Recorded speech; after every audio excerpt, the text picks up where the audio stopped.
you know what?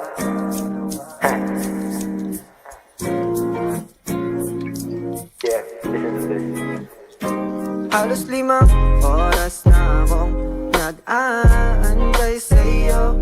Nag-aabang ako sa labas ng bahay nyo. Sibat na sibat kung sisilip ka ba sa bintana.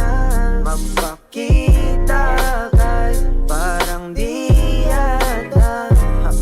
Ilang beses ka na, lagi na lang ganyan. Iwasan ako'y parang ayaw akong nandyan. Sa susunod na punta ko, pabuksan mo na sana. Kasi kahit anong mangyari ay di ako mawawala ng pag-asa.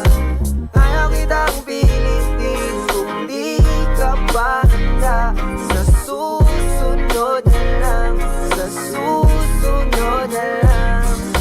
Ayaw ko na bibitin, kaya mabuti bang ako'y uuwi na lang. Sa susunod na lang.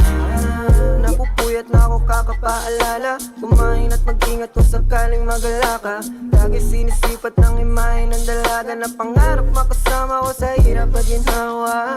Tipikal na dahilan ng tagahanga mong di naghahanap ng iba kahit na nababato. Hintay sa'yong sagot sa aking mga tinatanong, habang pamantayan mo ay pilit ang tinadalo. Kasi alam ko na hindi ka panda, may gusto kong makita pa sa'kin at madama.